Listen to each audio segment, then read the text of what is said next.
Welcome to Truth Seekers. My name is Mike Fishkin. Seated next to me is Jay Saylor. And tonight is May 31st, 2008, so Saturday night.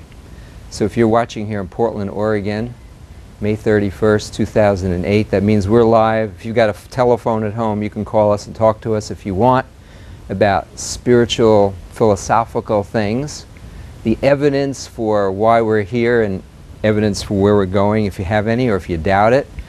We've done a lot of study and discussion in these areas, and we think we've been given a lot to share. Of course, we can learn some things from you folks out there as well, as we always do.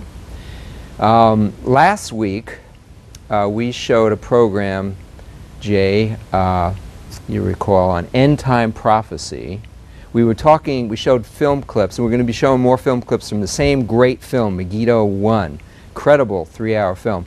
We're showing more film clips. We were showing film clips about the end times as prophesied in Scripture. Jesus said there'd be many people walking around the earth saying they're Christ or Christ consciousness. All you got to do is turn on Oprah Winfrey and you'll hear that we're all Christ consciousnesses. So yeah, with a lot of people walking around the earth saying that they're Christ consciousness. And don't you know that yet? And we've shown a lot of film relating to that, talking about how a lot of these people channel spirits that are giving them all this information. So that's one of the end-time prophecies that Jesus gave, many false Christs or Christ consciousnesses around. He also said that Israel would have to become a nation again after being scattered around the whole earth for a long time before the end came.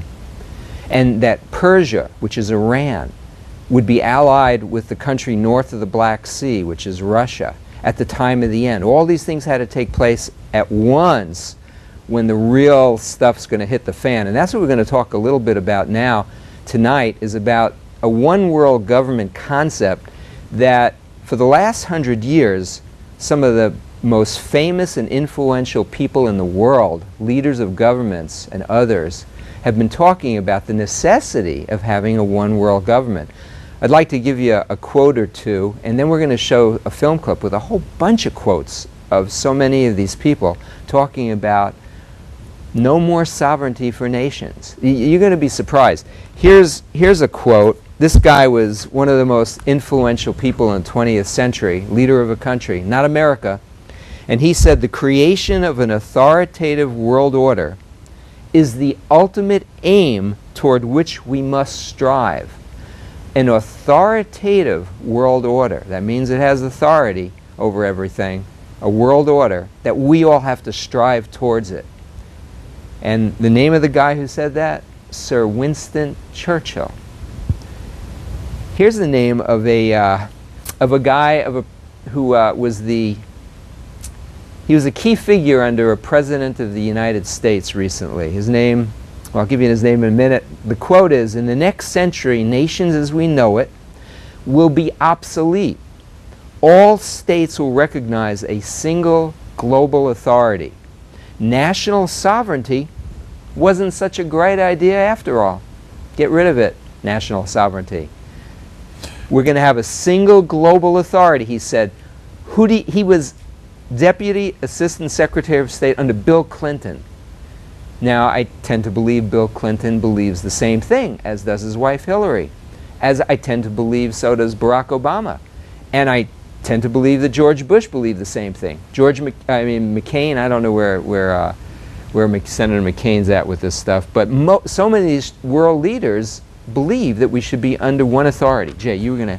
Well, I was just wanting to bring up evidence, Mike, as far as under that administration, and for all of us to look where NAFTA and CAFTA came into effect. Absolutely. Now, when you talk about we being a sovereign nation, and we were, and we have been, but when you start opening up the borders and now getting diversified and bowing to all these other cultures, now you take away that sovereignty, and you're bringing in more globalization or more room for that world order, or at least a section of the world to be under a full authoritative rule.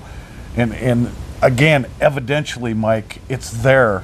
And if so, that kind of backs up what that guy said. It sure does. And you know, who would have thought this would happen ever? And it was prophesied way, way back then. I mean, God says he's going to tell the future before it happens, and he's done it in so many other ways that have been fulfilled. But we're seeing a lot of this end-time prophecy starting to come together, and a lot of it's been fulfilled already, like Israel becoming a nation again after a long time, said in the latter days, and Persia, Iran's going to be an enemy against them when they come together again, and allied with Russia and Libya. And I mean, all this was given before Islam existed, 1,000 years before Islam existed. And God said he's going to tell the future before it comes to pass, and that's the way we're going to know that this book is his true word, that it's absolute, and it's amazing. He said that, Jesus said that no flesh would have survived at the point when he's going to return. When he said that 2,000 years ago or so, all they had were bows and arrows and spears and rocks to chuck at each other. And he said no flesh would have survived. All flesh, all humans would have died. How could he have known that back then? How could they have known the alignment of nations? I mean, it could have worked out where Israel might not have become a nation again, or if it did, it could have been that Iran, Persia, would be a friend of Israel rather than an enemy. I mean, they were friends with Israel under Cyrus for a while. They were friends under Darius. And, you know, it indicates that, too, at one point, all the nations of the world are going to come against Israel, which is really weird. And certainly all these nations that we're talking about here in Ezekiel, it says, you know, Persia and Libya and the uttermost north countries. Magog. Well, Moscow, Tobolsk, Tubal, Rosh, it says they're going to be allied with, Russia's going to be allied with these countries. And so how would they know that? I mean, that these would be the most powerful enemies of Israel. I mean, the United States could have ended up, I mean, these prophecies were given over 2,000 years ago. The U.S. could have been the biggest enemy of Israel. Russia could have been the biggest friend of Israel. You know, it could have been South America that could have had a country. Well, it could have been England. It could have been anything, or any part of the globe. But it works out just perfectly, all in the right timing. Well, Mike, even one, the odds are astronomical, and you just brought in 4 or 5. So, you know, mathematically, that 10 to the 100th power for 6 or 7 of them to be exactly as was prophesied 2,500 years ago. Just incredible numbers. You ask any mathematician that's looked into it for the odds of those coming true. And all that would have to do to disprove that there is a God speaking through this book, the Bible, would be to get these prophecies all wrong. Just one of them wrong. You know, and we've got a time now where no flesh could, you know, where we could wipe each other out through nuclear or biological weapons, weapons of mass destruction. So all of this is coming together at the same time, weapons of mass destruction coming together at the same time as all these nations being allied at Israel coming together again as a nation, with people talking about this one world government which is going to come into play. Well, and that was the one side note I wanted to bring in. I would be dumbfounded to find one adult person out there who hasn't heard of globalization or some sort of global economy, especially to those that work.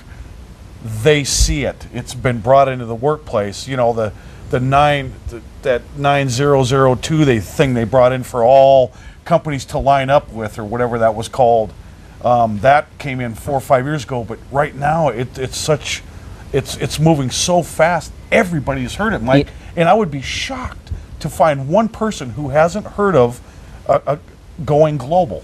You know, and talking about that, Scripture indicates that this one world government is going to be like a confederation of 10 leaders, 10 big leaders. I'll be right with you, David. 10 big leaders of nations that are going to be confederate together. You know, Vicente Fox. I mean, you look at the European Union. So you got Europe coming together. You've got a bunch of leaders. The Americas. Now, Vicente Fox, I heard him on TV say this a few months ago. He said that he was, you know, asked about Canada, the U.S., and Mexico becoming one nation together. He said, well, that's the plan eventually. He said, but right now we're just going to have open borders, just like they have an open borders in Europe. And so there's going to be all of this. And doesn't it make sense that rather than trying to get a world together as one at once, bring them together in sections, then it's much easier to bring them all together.